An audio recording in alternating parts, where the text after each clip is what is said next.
హైదరాబాద్లో రోజురోజుకు పెరుగుతున్న నేరాలు నగరవాసుల్ని భయాందోళనకు గురిచేస్తున్నాయి. ఈ నేపథ్యంలోనే కూకట్పల్లిలో దారుణం వెలుగు చూసింది. స్వాన్ లేక్ గేటెడ్ కమ్యూనిటీలో నివాసం ఉంటున్న 50 ఏళ్ల మహిళను దుండగులు అత్యంత దారుణంగా హత్య చేశారు.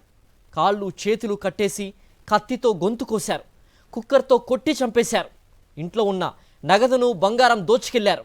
హైదరాబాద్ కూకట్పల్లిలోని స్వాన్ లేక్ గేటెడ్ కమ్యూనిటీలోని అపార్ట్మెంట్లోని 13వ అంతస్తులో ఉండే రేణు అగర్వాల్ అనే 50 ఏళ్ల మహిళ సెప్టెంబర్ 10న సాయంత్రం దారుణ హత్యకు గురయ్యారు.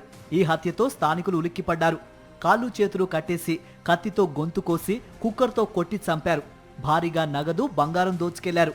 హత్య చేశాక అదే ఇంట్లో తాపీగా స్నానం చేసి యజమానికి చెందిన ద్విచక్ర వాహనంపైనే పరారయ్యారు. రాకేష్ రేణు అగర్వాల్ దంపతులు కొన్నేళ్ల క్రితం నగరానికి వచ్చి స్థిరపడ్డారు. Swan Lake gated community apartment 13వ అంతస్తులోని ఫ్లాట్లో నివాసం ఉంటున్నారు. వీరికి 22 ఏళ్ల కుమారుడున్నారు. రేణు అగర్వాల్ భర్త రాకేష్, కుమారుడు కలిసి బాలానగర్లో ఐరన్ స్టీల్ కు సంబంధించిన దుకాణం పెట్టి వ్యాపారం నడిపిస్తున్నారు. సాయంత్రం 5 గంటల సమయంలో రాకేష్ ఇంట్లో ఉన్న తన భార్య రేణు అగర్వాల్ కు ఎన్నిసార్లు ఫోన్ చేసినా ఆమె అందుబాటులోకి రాలేదు. అనుమానంతో కుమారుడిని తీసుకుని 7 గంటలకు ఇంటి వద్దకు చేరుకున్నాడు. లోపల నుంచి గడియ పెట్టి ఉండడంతో ప్లంబర్ను తీసుకువచ్చి బాల్కనీలో నుంచి ఇంట్లోకి ప్రవేశించాడు. ఎదురుగా రక్తపు మడుగులో ఉన్న భార్యను చూసి ఒక్కసారిగా ఆందోళనకు గురయ్యాడు. ఘటనా స్థలానికి చేరుకున్న పోలీసులు పలు ఆధారాలు వివరాలు సేకరించారు. రేణు అగర్వాల్ కాళ్ళు చేతులు కట్టేసి కత్తితో పలుమార్లు పొడిచినట్లు పోలీసులు భావిస్తున్నారు. ప్రెషర్ కుక్కర్తోనూ తలపై కొట్టినట్లు అనుమానిస్తున్నారు. తీవ్ర రక్తస్రావంతో పాటు గాయాలతో విలవిల్లాడుతూ ఆమె అక్కడే మరణించింది. హత్యకు ఉపయోగించిన కత్తి, ప్రెషర్ కుక్కర్ సహా ఇతర ఆధారాలను పోలీసులు స్వాధీనం చేసుకున్నారు. కేసు నమోదు చేసి దర్యాప్తు చేస్తున్న పోలీసులు సీసీ కెమెరాలు పరిశీలించారు.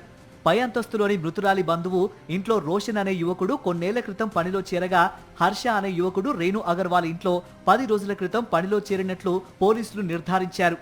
దాదాపుగా 50 సంవత్సరాల వయసున్న ఒక మహిళ హత్యకు గురైందని ఆ సమాచారం సారాంశం. దాంతో మా ఇన్స్పెక్టర్ అండ్ టీం అందరూ వచ్చి చూడగా ఒక మహిళ 50 సంవత్సరాల వయసున్న మహిళ, ఆవిడ హత్యకు గురై ఉంది. ఆవిడ ఒంటి మీద కత్తిపోట్లు ఉన్నాయి. సీజర్ తోటి మేము క్షుణ్ణంగా పరిశీలిస్తే సీజర్ తోటి చాకులతోటి 2-3 చాకులు కూడా వాడి గొంతు కూడా కట్ చేసి చంపినట్టుగా కనిపిస్తూ ఉంది. ప్రైమరీ సస్పెక్ట్స్ వాళ్ళ ఇంట్లో పనిచేసే జార్ఖండ్కి చెందిన వ్యక్తి. అతను చేసినట్టుగా మేము అనుకుంటున్నాము. 20 ఇయర్స్ ఉన్నాయి అతనికి. సో అతన్ని ఇంట్లోంచి వెళ్ళడం, తర్వాత 2 వీలర్ మీద బయటకు వెళ్ళడం ఇంకొక సర్వెంట్తో కలిసి అవన్నీ కూడా రికార్డ్ అయినాయి. We are searching for them. జార్ఖండ్కు చెందిన ఈ ఇద్దరు ఏజెంట్ ద్వారా ఇక్కడకు వచ్చినట్లు స్పష్టం చేశారు. మృతురాలి ఇంట్లో నగదు ఎత్తుకెళ్లేందుకు ఆమెను చంపి ఉంటారని పోలీసులు అనుమానిస్తున్నారు. నిందితులు సికింద్రాబాద్ వైపు వెళ్లినట్లు పోలీసులు గుర్తించారు.